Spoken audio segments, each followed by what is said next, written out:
Porto completely surprised me. The views, the wine, the riverfront, it all just felt like a movie. We spent 2 nights here during my Portugal birthday trip, and honestly, I need to go back for a round 2. Once we got to Porto, we walked from the main bus station to a train station that had storage lockers so that we could store our luggage while we waited for our check-in. We've officially made it to Porto. It's not too cold, but definitely not as warm as it was in Lisbon. Today we're gonna do some sightseeing and walk around. I'm pretty excited.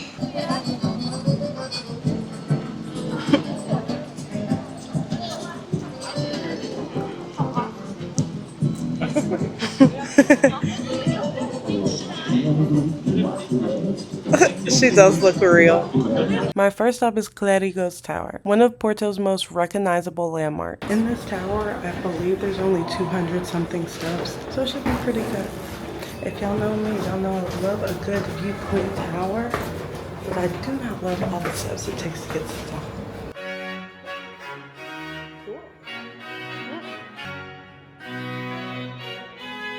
Built in the 18th century, it was once the tallest building in Portugal. Climbing its 225 steps gives you panoramic, beautiful views of the red roofed city and the Douro River cutting through it. It's definitely worth the climb and was one of the less strenuous viewpoint towers I've done, so it's definitely worth it. Porto is so cute! I think I really love the fact that it's not sweltering hot like it was in Lisbon.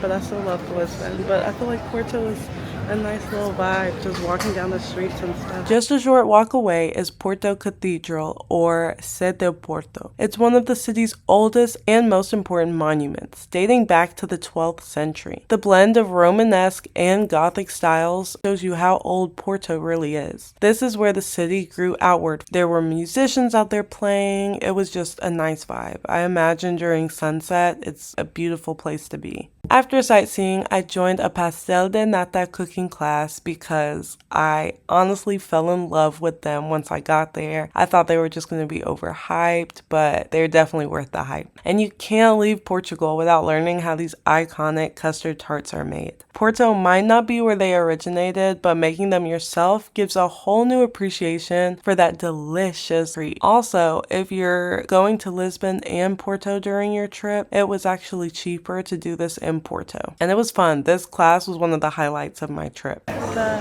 Pastel De Nata cooking class was so much fun. We had such a great time with our group. I really liked how it was like a workshop and you were working with others versus like just making your own individual treats, because we all got to like bond and get to know each other and talk. So I feel like this would be great for anybody who's traveling solo. They also do tile painting classes here, which I would have loved to do, but it doesn't work with our schedule for while we're here. This was so much fun. I highly recommend it.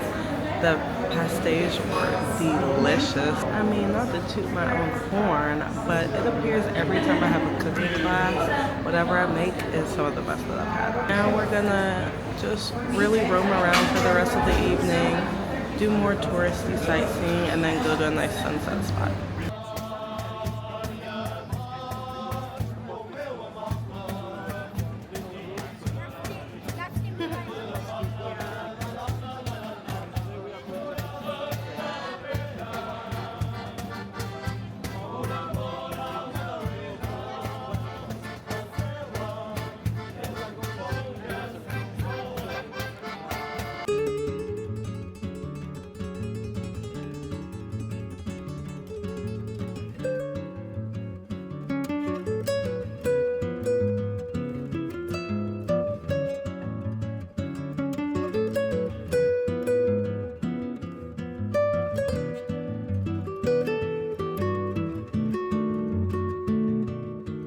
We just got to Jardim do Moro, and it's a vibe right now.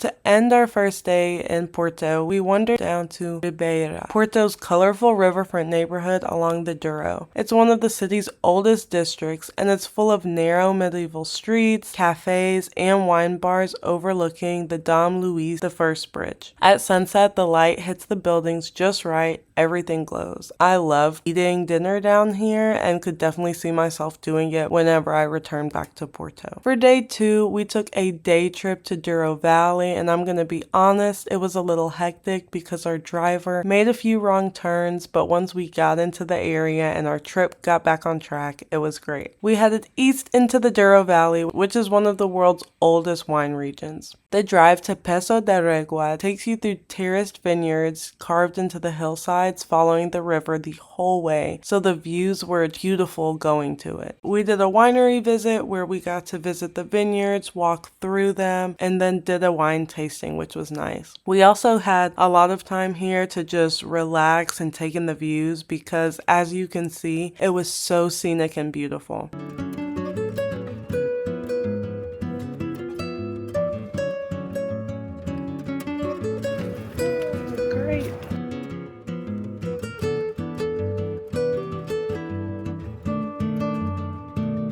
This is so cool. Like, being able to see the grapes on the vines is insane. I didn't expect Douro Valley to have like a whole little town area. And I saw a pharmacy, store clothes, and everything.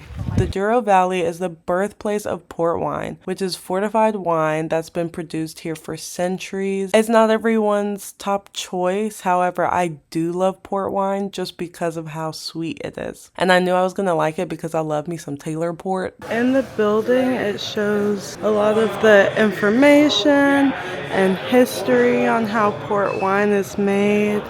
This is the first stage where you get to stomp, which only happens in certain times of year. And he was telling us you have to stomp for 4 hours straight, which is crazy, but I do want to do it one day.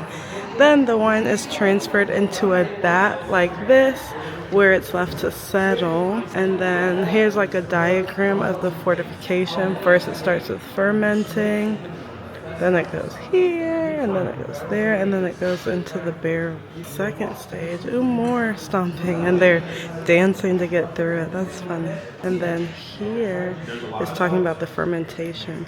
Fun fact that I've learned while being here is that grapes are pretty much clear and see-through. The color you get from the color of wine is like the color of the grape skin.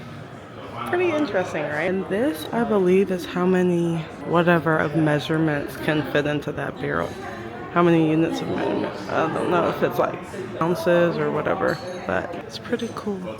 Then we went over to Pinhão and did a river cruise. We got to learn about how boats were used traditionally. They had boats used to carry wine barrels down the Douro to Porto. Now some of them are used for scenic cruises to show how dramatically beautiful the valley really is. Our last stop was a family-run winery near Pinhão. The process in this Pinhão winery is still very traditional, from hand harvesting to aging in oak barrels. It's moments like this when you're traveling that makes you grateful and thankful that you are able and have the opportunities to travel and go to all of these unique and amazing different places around the world. 2 days in Porto and one unforgettable day in the Douro Valley. This city completely stole my heart. Between the views, the food, and the warmth of the people, Porto feels like magic, and I will be returning again one day.